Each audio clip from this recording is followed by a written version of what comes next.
Welcome back. All right, so 10-game night in the National Hockey League tonight. There you see Licorice right there, just chilling.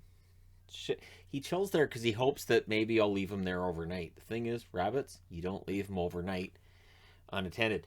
So they have to be in some sort of an enclosure, and this room really isn't it. So we had a busy night tonight in the National Hockey League, but it was relatively easy to follow, and the 5-game boards just make things so much easier. I kick myself for the fact that I hadn't thought of this sooner. I really should have, but hey, I was kind of forced to do it, and here we are.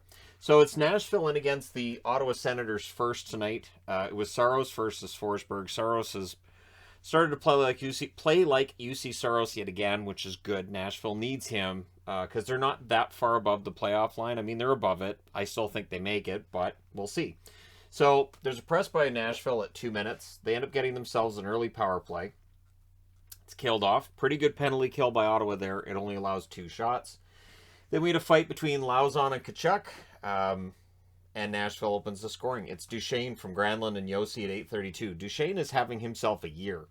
As we're seeing goal scoring coming up, Matt Duchesne, clearly everything's going well. Now here's the problem too, that during that play, as Nashville's scoring that goal, the fans are booing because they wanted a call. They felt that there was a penalty on the play, so that goal did not make them feel better.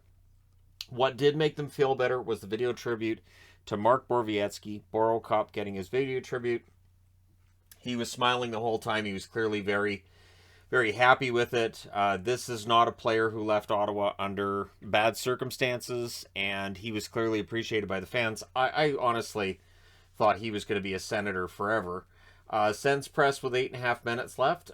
We had kind of a fight between Cunnin and this one was a fight. Cunnin and Kastelik. There was one that wasn't quite a fight in another. I think it was in another game. I just assumed that fights involved Nashville.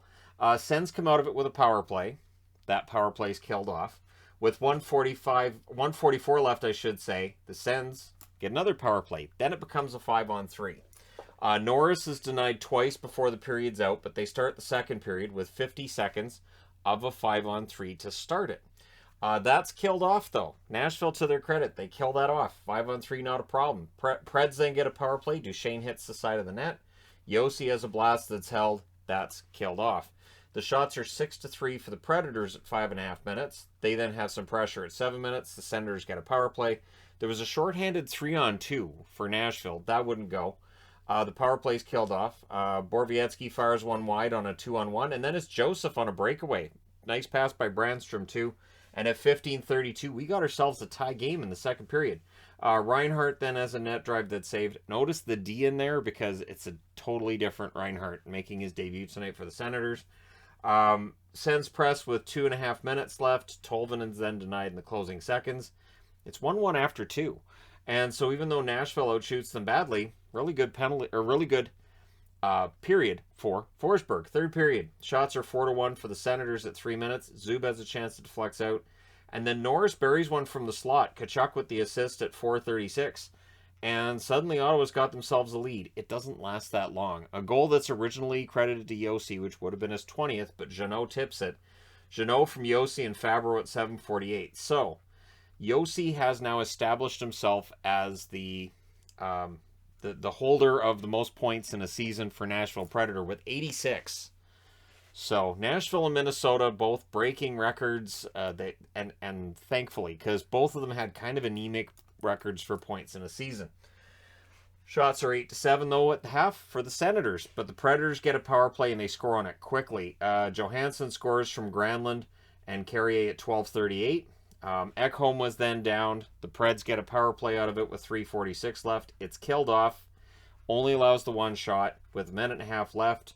Ottawa pulls the goalie. They're unable to tie it. So Nashville wins this one 3-2. They go to 41, 25, and 4. For the Senators, they're now 26, 38, and 6 on the season. Your 3 stars in this one, Yossi, Duchesne, and Norris. Shots 6-5 Ottawa in the first, 18-10 Nashville in the second, 13-11 Ottawa in the third. Final shots 34-29 for Nashville. Power plays, Nashville 1-for-4, Ottawa 0-for-4. The hits 32-30 for Ottawa. Saros saves 27 out of 29, and Forsberg saves 31 out of 34. So there you go. Ottawa, They were in it, and then Nashville comes back and beats them.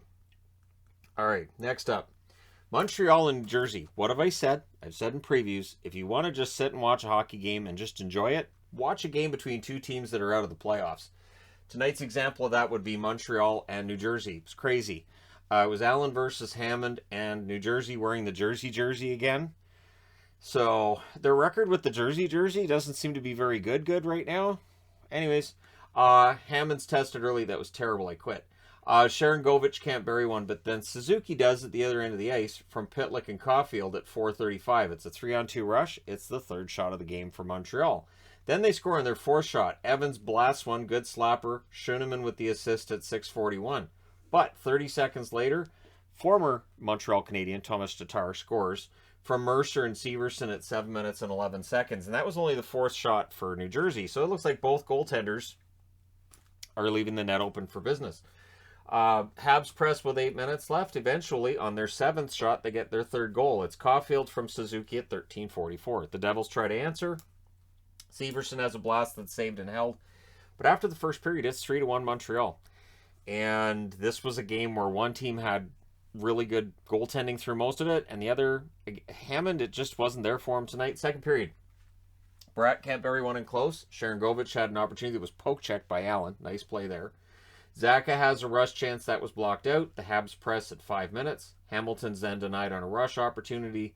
The Devils get a power play. That was killed off. The shots are 9-1 New Jersey at the half. We then get a press by the Devils with 8 minutes left.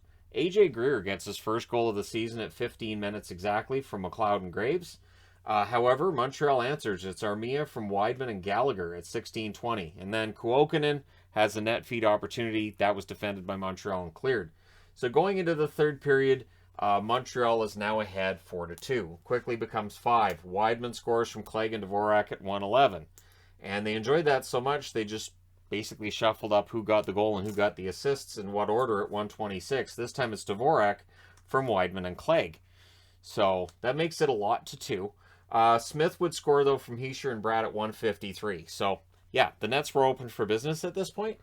We get a power play for the Devils, but the Habs don't let them set up. So that's not very gentlemanly of them. That's killed off. Shots are 7-5 for New Jersey with 9.5 minutes left, and Jesper Bratt scores from Tatar and Hischier at 10:59. Is it getting closer? Kind of. However, Clegg scores from Gallagher and Dvorak at 13:17. So Dvorak with 3 points in the third period. Montreal ends up winning this one 7-4. They go to 20, 40, and 11 with the win, so they've reached 20 wins. For New Jersey, 24, 41, and 6 with the loss. The 3 stars, Dvorak, Weidman, and Clegg. Shots 12-8 New Jersey in the first, 15-7 New Jersey in the second, 11-10 Montreal in the third. Final shots 37-26 for New Jersey. Power plays, Montreal didn't need them. New Jersey couldn't score on them. They were 0 for 2. Whereas Montreal 0 for 0. Hits 21-17 Montreal. Jake Allen saves 33 out of 37. Hammond saves 13 out of 19. Nico Dawes saved 6 out of 7 in relief. And yeah, so rough night for Hammond. Pretty fun night for Montreal. And hey, Cole Caulfield getting points. Working his way up that Calder standings ladder and all that fun stuff. All right, next up. Pittsburgh and the Rangers. If this is a first-round series, is what we've seen over the last 3 games an indicator that Pittsburgh might be in over their heads if they do draw the Rangers in the first round? Do the Rangers end up first in the division? These are questions I didn't think we'd actually have to consider, but here we are. So it's Jarry versus Shesterkin. There was no Sidney Crosby. There was no John Marino for Pittsburgh. That does make a difference tonight, as Pittsburgh's power play, not nearly as dangerous without Crosby. They're 24% on the power play with him. They're 10% on the power play without him. So early press by the Rangers. Fast end-to-end start in this one. Malkin was pretty prominent early on there too. We get a power play for Pittsburgh. That was killed off. Then there's a near miss for Bluger on a rush opportunity that he had. Hedl then has a rush opportunity of his own. That was saved and held. The shots are 7-5 for the Rangers at the half. The Rangers then get a power play. Pittsburgh does kill that off. Closing seconds, Kreider fires one wide on a rush opportunity. So after the first, it's scoreless, but you could see the Rangers were getting the better opportunities. However, it's scoreless. So going into the second period, Rangers might have been a little concerned because they scored right away. 24 seconds, Vatrano scores from Zibanejad and Kreider. So Frankie continues to produce with the Rangers. Then there's Rust with the net feed. That won't go. The shots are 4-1 for the Penguins at 4 minutes. But the Rangers do score again. It's Panarin from Kopp and Trouba at 9:47. So there's Andrew Kopp with an assist. These pickups that the Rangers got at the deadline have absolutely helped them in the regular season, made them a better team. So that one scored on a rush, and Panarin with another. Rangers were choking off the middle of the ice. Pittsburgh could not get anything going in the middle.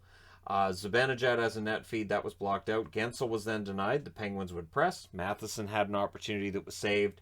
Panarin has a rush chance that's saved and held by Jari. Big hits by both teams in the last minute of the period. This was physical. These teams don't like each other much. New York Rangers then had a 2-on-1. Pettersson defends that. And then the Rangers scored after the horn had sounded. So not that long after the horn had sounded, but clearly after the horn had sounded. So it looked like it was 3-0, but psych, it wasn't. Not yet. Third period.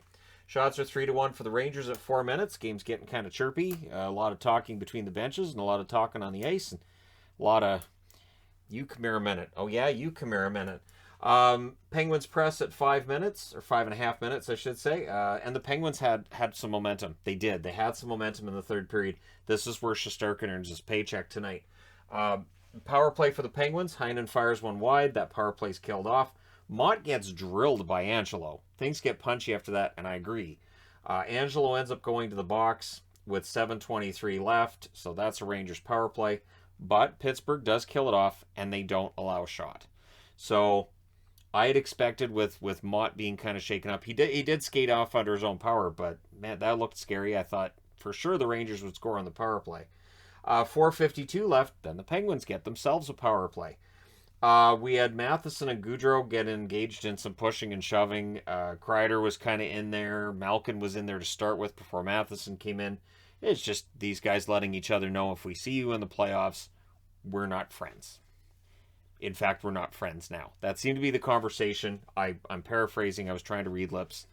I don't think they were cursing that much, but probably. Anyways, after the New York Rangers kill, there's a the goaltender gets pulled by Pittsburgh for the man advantage, and that allows Dryden Hunt to hit the empty net from Zibanejad at 19:22. The Rangers win this one 3-0. They go to 46-20-6 with the win. The Pittsburgh Penguins 41-21-10 with the loss. This loss coupled with the win and just the fact that this was 2 versus 3, the Rangers are pretty comfortable right now in that second spot, and they're definitely breathing down the necks of the Carolina Hurricanes. So your 3 stars in this one: Shesterkin, Vatrano, and Panarin. The shots 10-9 Rangers in the first, 8 apiece in the second, 13-6 for Pittsburgh in the third. Final shots 30-24 for the Penguins. Power plays: Pittsburgh 0 for 3 and the Rangers 0 for 2. The hits were 28-22 for Pittsburgh. Jari saves 21 out of 23. Shesterkin saves 30 for his 5th career shutout. He's going to end up with a lot of those before his career's done. And I think the reason Shesterkin got a shutout tonight is because before the game started, they were talking about, well, his numbers haven't been great lately. He must have heard them. He must have had an earpiece. And he's like, all right, well, I guess it's a shutout then, because that's how this works. All right, moving along. The Philadelphia Flyers and the Columbus Blue Jackets. Of course, Columbus goes to Philadelphia. They win the game in Philadelphia. Philadelphia said, we will return the favor. It's Jones versus Merzlikins. Jones has been playing very well lately. He really has, and I'm glad. I'm glad to see his stats are going to be good at the end of this year. At least I hope they're going to be good at the end of this year, because after some rough years in San Jose, it'd be nice to see him with good stats, even if the team in front of him ends up not making the playoffs. So there's a power play for Columbus. That was killed off. Columbus presses at 6 minutes. The shots were 3-1 in their favor at 8.5 minutes. And it looked like Columbus just wanted it more. They had the edge in play to this point.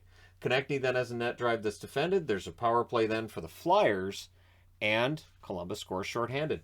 It's Robinson from Gavrikov and Corrali at 15:06. On that power play, Konechny then hits a post. Columbus finishes the kill. The power play then happens for Columbus. And there's a shorthanded chance for Atkinson, former Blue Jacket. They end up killing that off. So going to the second period, it's 1-0 for Columbus. And so pretty evenly played period. But again, Columbus with the lead. And I'm expecting, Columbus probably wins this. So second period, there's a near miss for Cates on a rush. Sillinger then can't bury one as the Columbus Blue Jackets are pressing back. Line A defends a rush for the Flyers. The shots are 4-1 Columbus at 6 minutes. So first and second period, the Flyers start out slow from a perspective of getting shots on net. Then there's a crossbar for Roslovic, but Philadelphia ties it, and it's Connaughton. Connaughton at 8 minutes. I'm thinking, did Connaughton play for Columbus? Connaughton's bounced around the league a little bit. I think Connaughton played for Columbus at some point. But yeah, he gets the goal. He wires it over Elvis's shoulder. Nice tying goal there, and his first goal in a while. Flyers then get a power play. There was a shorthanded rush for Bjorkstrand that helped to kill off the rest of that power play. Atkinson's denied after it ends. The Flyers press with 7.5 minutes left, and eventually they score. Now, it looked like a turnover to me, and then after they gave 2 assists on the play, so I guess the Columbus player who's kind of fumbling with the puck before it goes to Tippett didn't count as having possession. So Tippett gets the goal from Sanheim and Hayes at 13:26. And it's just a puck that Columbus, you can't have it there. Like, Tippett just blasts it. It went right into the slot. Tippett scores.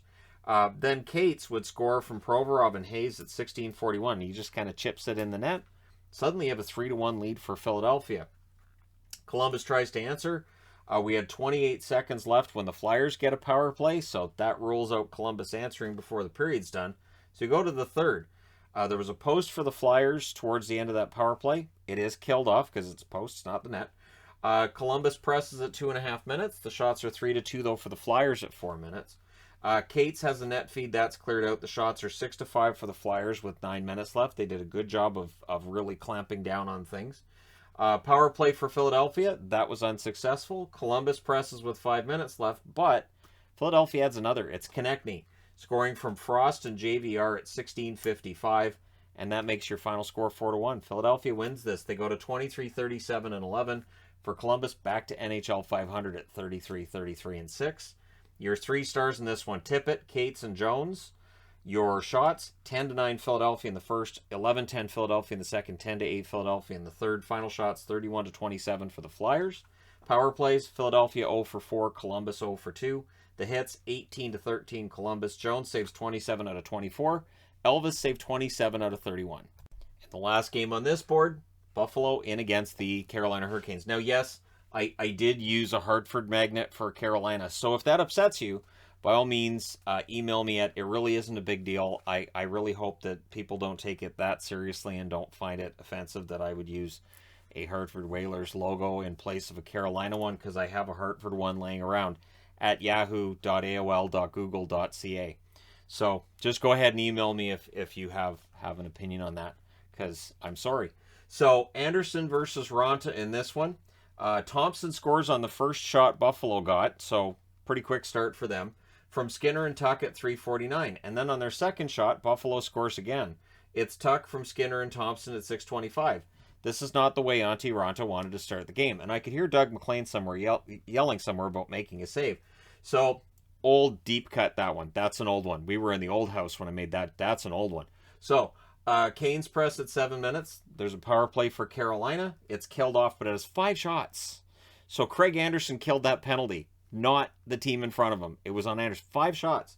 Martinook has a chance to deflect out. The shots are 8-2 for the Canes at the half. Both shots for Buffalo have gone in the net, of course. The Canes go back to the power play. That's killed off and only had 1 shot that time. So Craig Anderson nowhere near as busy. Sabres get a power play. That's a no. Carolina's penalty kill's fantastic. But after the first, it's 2-0 Buffalo. Second period, there's a post for Hinostroza. Good start for the Sabres. But Aho cuts into the lead. He scores from Svechnikov and Jarvis at 4:59. To Buffalo's credit, they answer right away. And on only their 7th shot. Olofsson scores from Middlestad at 5:29. So that's 3 goals on 7 shots for them. Canes try to answer. Svechnikov can't bury one in close. The Canes press at 9 minutes. Shots are 4-3 for the Sabres at the half. There's a press by Carolina with 7 minutes left. They honestly had a lot of pretty good setups and some good pressure. And again, Craig Anderson doing everything he can to try to prevent Carolina from getting the goals. Sabres get a power play. Middlestad has a chance that's held. That power play's killed off. Sabres press with 4 minutes left. But on a rush opportunity, Teravainen would score at 16:32. And then the Canes press to tie it. You can feel the momentum swing, right? So it's 3-2 Buffalo after 2. And so going into the third, the question I had was, can they hold back Carolina? Nope. So Cousins has a rush chance that's defended. Trocheck's denied on a break, and I thought that was going in. Shots are 4-1 for the Canes at 4.5 minutes, and then Jordan Stahl would score to tie it from Pesci and Fast at 5:12. Sabres get a power play. It's killed off. Manages 2 shots. And then Aho scores from Svechnikov and Jarvis at 11:39. Suddenly, Carolina has the lead. With 1:56 left, Buffalo calls a timeout. They would pull the goaltender with 1:05 left. That would allow Stahl to hit the empty net at 19:05. Jordan Stahl finishes it. Your final score is 5-3 for the Carolina Hurricanes. They have clinched a playoff spot with this victory. Buffalo, of course, not making the playoffs. This happens. That being said, your 3 stars are Stahl, Aho, and Svechnikov. The shots, 12-6 Carolina in the first, 10-7 Buffalo in the second, and then 13-5 Carolina in the third. Final shots, 32-21 for the Canes. Power plays, Buffalo 0 for 3, Carolina 0 for 2. The hits are 37-16 for Carolina. Buffalo's not a big hitting team. The saves, Anderson saves 27 out of 31. Ronta saves 18 out of 21. So Craig Anderson's save percentage at the end of the night doesn't tell you, without the goaltending he provided them in the first 2 periods, the score could have been, 7 or 8-3. But anyways, I have to change boards. Okay, on to Seattle in against Chicago. So I mentioned on the last board that, watching a game between 2 teams that are out of the playoffs can be very enjoyable. Not always. Not always. Of all the games that were on tonight, there's a reason this one has the least amount of notes. So it's Grubauer versus Lankinen. There's an early press by the Hawks, but the shots are 4-1 for Seattle at 4.5 minutes. Seattle was very good, and honestly, Lankinen was the one keeping it scoreless. Eberle's denied. Close call for Victor Rask. Can't bury it. The shots are 12-2 for Seattle with 7 minutes left. Kane then fires high on a rush, and at the end of the period, the shots being 17-3, pretty indicative that Chicago wasn't really in this. So second period, things change. But before things really change, Wenberg scores at 47 seconds from Donato and Eberle. Seattle presses for more. There's another press for them at 5.5 minutes, but Kubalik fires wide on a rush, and some momentum starts going Chicago's way. The shots are 9-3 for the Hawks with 8 minutes left. Dunn is downed. He crashed into the boards. Gord then has a chance that's saved and held. The Kraken press with 5 minutes left. We get a power play for the Hawks, and then it becomes 1:56 of 5-on-3. And it's complicated because the second penalty is a 4-minute high stick. So you have the 5-on-3 for 1:56, and then you still have 2 minutes and 4 seconds of power play time. So technically, you could get 3 power play goals in here if you time it exactly right. But to the credit of the Seattle Kraken, or to the detriment, however you want to put it, with Chicago's power play, yep, Seattle kills that off. They did it. Then we had a shorthanded chance for McCann that was saved and held during that 5-on-4 as well. So the 5-on-3 is killed off, and then McCann had a nice opportunity 5-on-4 and forcing the goaltender to freeze the puck, so you have a face-off in the offensive zone while you're shorthanded. Grubauer then makes the save at the horn to keep things 1-0. Third period, I should say. Seattle gets an early power play. There was a shorthanded chance for Doc. That was blocked out. Rask has a shot that's blocked. Strong penalty kill, though. That kills it off. Lind's then robbed on a 2-on-1. The shots are 3-2 for the Hawks at 5 minutes. Kubalik couldn't catch up to a puck, so they passed it to him on a break, and he just couldn't quite catch up to it. Gustafsson has a blast kicked aside. Seattle presses at 9 minutes. Sprong was denied from in close. 7:57 left. The Hawks get a power play, and that's killed off by Seattle. Hawks press. Soucy with a block on that clears it out. Seattle presses with 2.5 minutes left, and then Eberle would score from Gord and Sheahan at 18:21. It was a nice goal by Eberle, makes it 2-0. So on the ensuing face-off, Chicago pulls the goaltender right away. We don't end up with an empty net goal, but Chicago also doesn't break the shutout. So Seattle wins this one 2-0. They go to 23-42-6 with the win. They also win the season series against Chicago. Chicago drops to 24-36-11 with the loss. Your 3 stars in this one: Grubauer, Wenberg, and Eberle.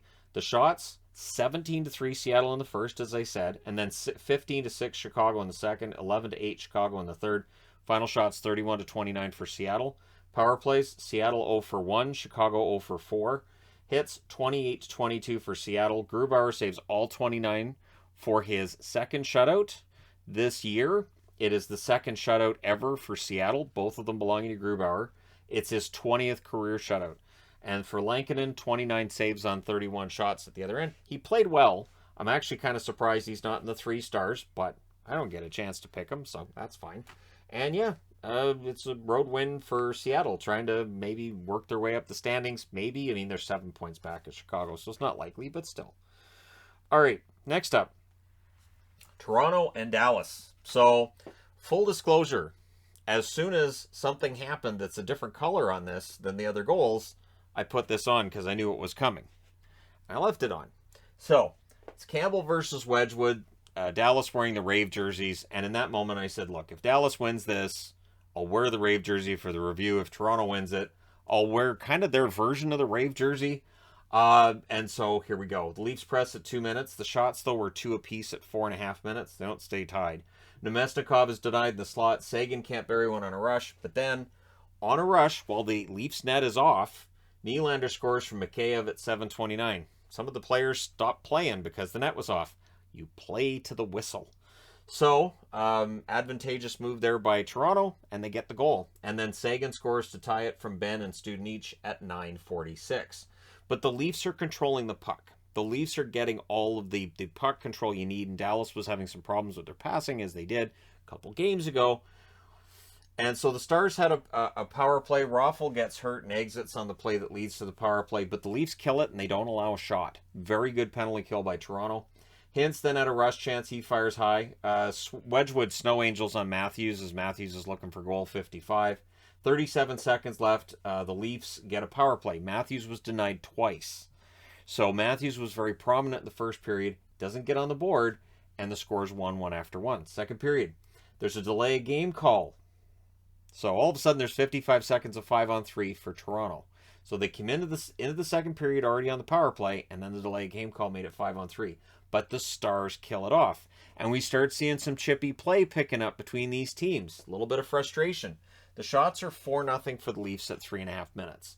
And it doesn't really get better. This is one of the worst periods of hockey I've seen Dallas play, or one of the best periods I've seen Toronto play. Those can both be the same. Like, you can have both of those things happen.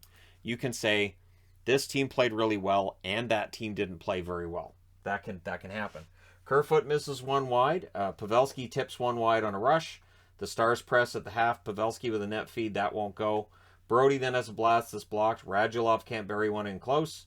The Leafs press with 3 minutes left. With 2:32 left, the Leafs get a power play, and it doesn't take long for them to score on it. And it's Austin Matthews from Giordano and Tavares. That's his 55th goal. He passes Rick Vaive. I already did a career video on Rick Vaive. 11 shots for Matthews through 2 periods. There were 11 shots for Dallas through 2 periods. So, that's the thing. Third period. Sagan with a near miss. The Stars get a power play. Klingberg has a shot that's saved and held. It's killed off just the one shot. Solid penalty kill. Shots are 2 apiece at 5.5 minutes. And then Klingberg at 5:43, he scores from Pavelski. The Leafs try to answer. They get pressure. Radulov with a net drive. That's defended. And then Riley puts Toronto back in the lead 3-2 with a goal from Marner at 10:36. We had 2 minutes of 4-on-4. After that's done, Sagan misses one wide from the slot. But Pavelski with a beautiful tip out of the air from Suter at 17:37.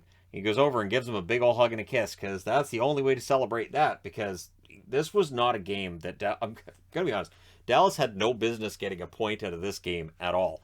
I muttered to myself out loud, if they get a point in this game, I'm happy. So going into overtime, there's the point. Stars control on the face-off. Heiskanen fires one high. Robertson's denied, but then Nylander's denied on a rush. And then Matthews from Nylander and Brody at 2 minutes and 9 seconds ends it. So Austin Matthews on a nice opportunity. He ends it, gets his 56th goal of the season. And so 4-3 is the score in overtime. Toronto 46-19-6. For Dallas 40-26-4. They do get a point. That puts them 2 points clear of Vegas with 2 games in hand. But again, those games in hand, you got to win them. So that race is definitely not over. 3 stars in this one: Matthews, Riley, and Sagan. Your shots: 15-7 Toronto in the first, 17-4 Dallas, 17-4 Toronto in the second. Sorry, Dallas didn't outshoot them at all. Both teams had 6 shots in the third, and then in the overtime, the shots were 3-1 Toronto. Final shots 41-18 for the Leafs. Power plays, Toronto 1 for 3, Dallas 0 for 2. Dallas out-hits them by 1, 18-17. Campbell saves 15 out of 18 for an .833 save percentage. And I only put that up there because of the next game. So if you're watching this, maybe watch the review of the next game as well. But yeah, Wedgwood saves 37 out of 41. Wedgwood's been very good for Dallas. He's got them some points, which is better than what they would have had if they didn't pick him up at the deadline. So, yeah, I do wonder if Dallas is going to making it. If this 1 point might be what puts them over the top. But for Toronto, pretty rough road trip, and they've done well on it. So there you go. All right, next up, Vancouver. Now, you'll notice the Vancouver logo that I've got here. I'll go ahead and take this off the board. This is one that I got. I got this from the Vancouver store today. It's a native design that they wore for a warm-up jersey. I have no idea why the really cool logos are used just on warm-up jerseys, and then they don't use them in games. I know they auction them off, but some of these practice jerseys are actually more creative than the actual thirds they come out with. I find that weird.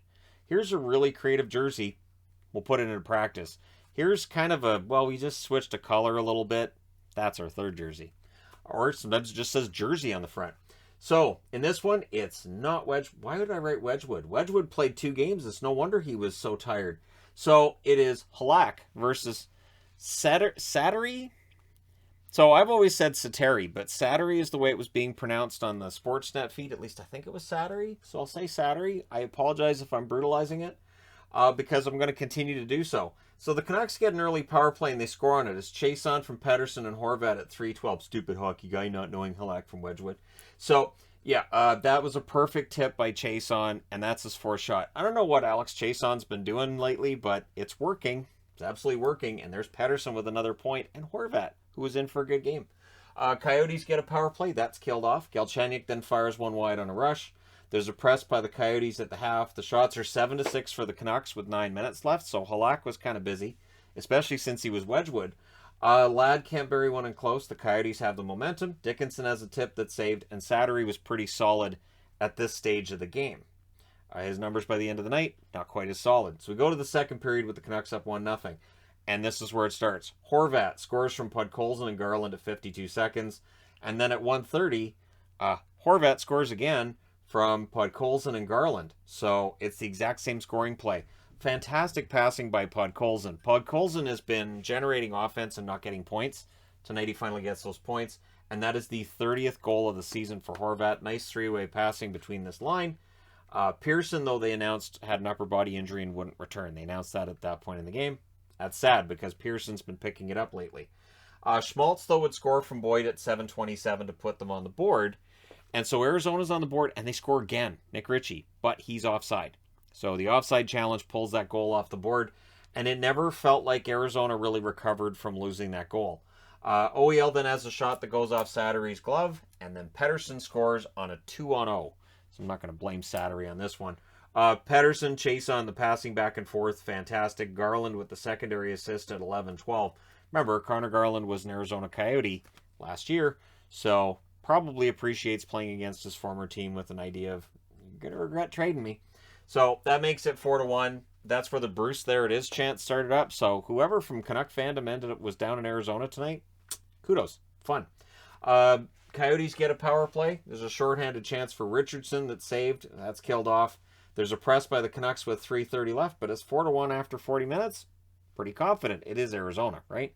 Third period, early press by the Coyotes.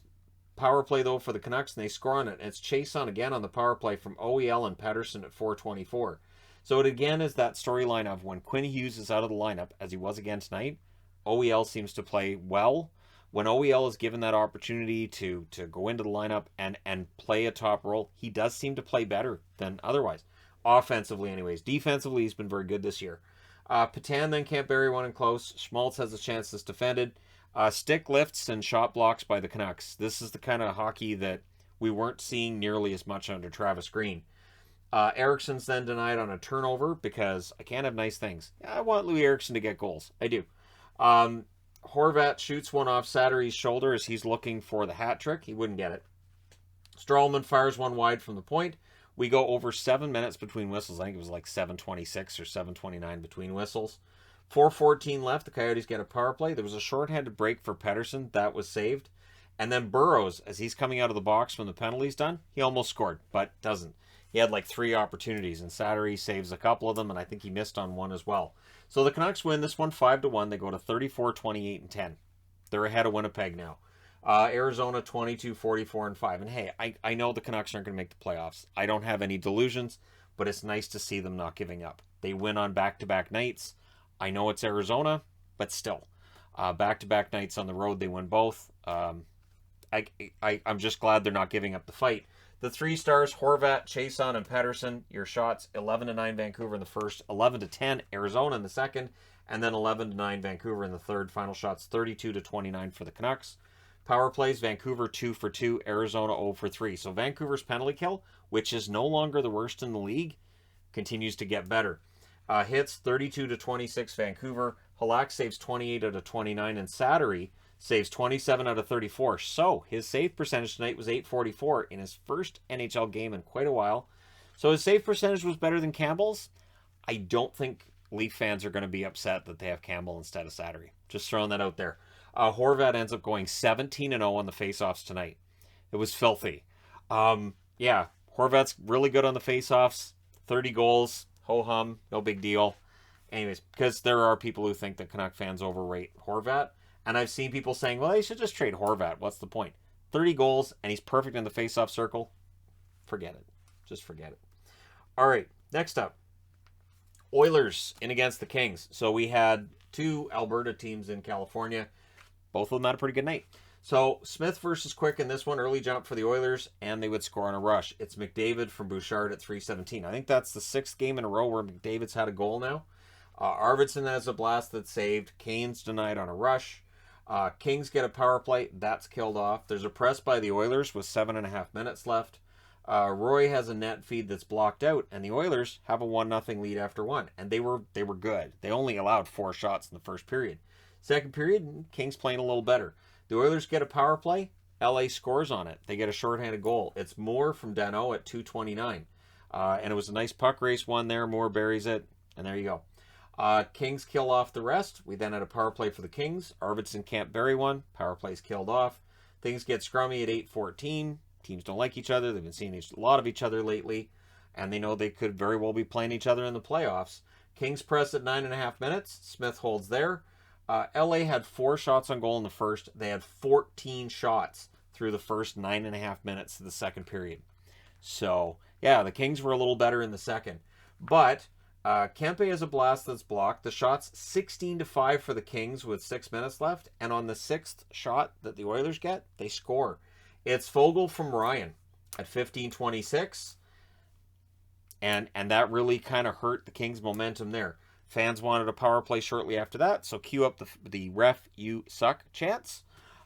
Kings press with 2.5 minutes left. Nugent Hopkins was then robbed in close. McDavid steals one from Kopitar. I made a note of that because stealing a puck from Kopitar, good luck with that. So McDavid, nice defensive play there. Screenshot from Nurse was then saved, but it's 2-1 Oilers after 2. Third period, Oilers 29-1-1 leading after 2. So keeping that in mind, Velarde has a wraparound. That won't go. Early jump for the Kings, but on a screen point shot, the Oilers score again. It's Bouchard from McDavid and Kane at 4:01.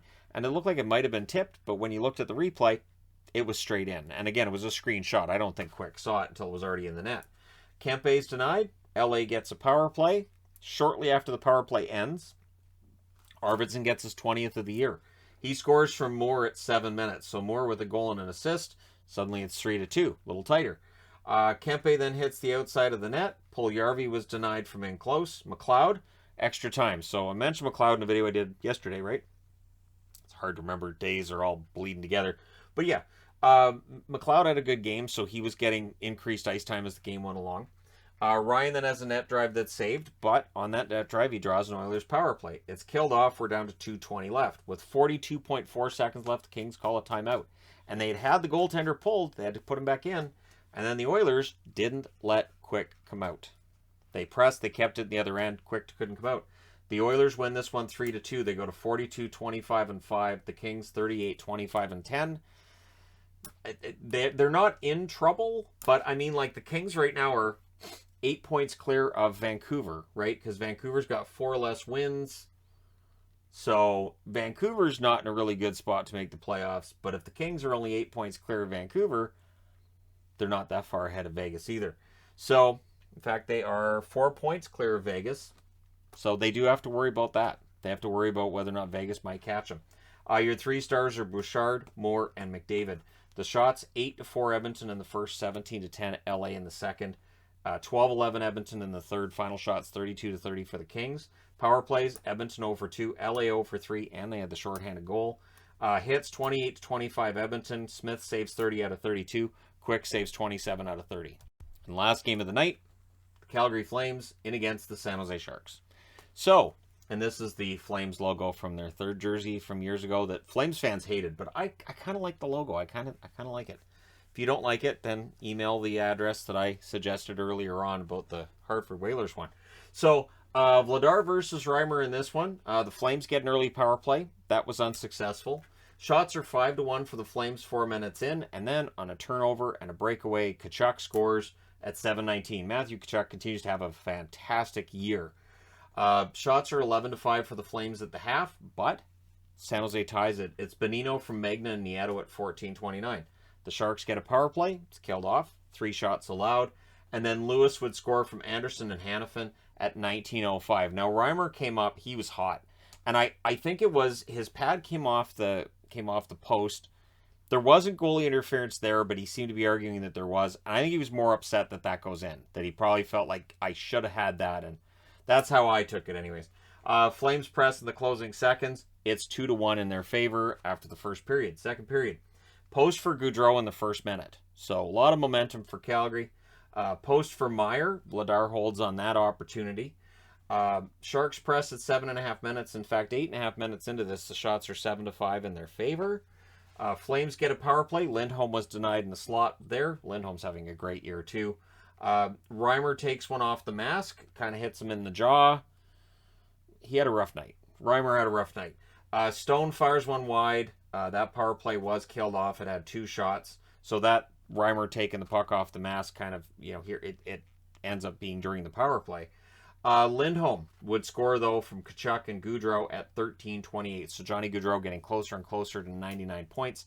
He'll hit 100. He has 98 after tonight's game. So he fires that one high in a rush. Lindholm does to get his 37th of the year, I believe, or 36th. I know he has 37 because remember them saying 37th goal. Lindholm's just having a great year. So are Tkachuk and Gaudreau, though. Post then for Couture. Lindholm nearly gets another. Barabanov has a rush chance that's saved, and Carlson's robbed in the final minute. So San Jose not really going away. Third period, while it's 3-1 for Calgary. Again, San Jose's had their number this year. Shots are 2-0 in San Jose's favor 2.5 minutes in. Pressed by the Sharks at 3 minutes. There's a power play for San Jose, and 1 second after that power play ends, they score. It's Couture from Meyer and Ferraro at 5:24. So barely after the power play, but it doesn't count as a power play goal. Reimer was then shaken up. It was a collision with Couture. Couture was coming back, and it's one of those things that happens.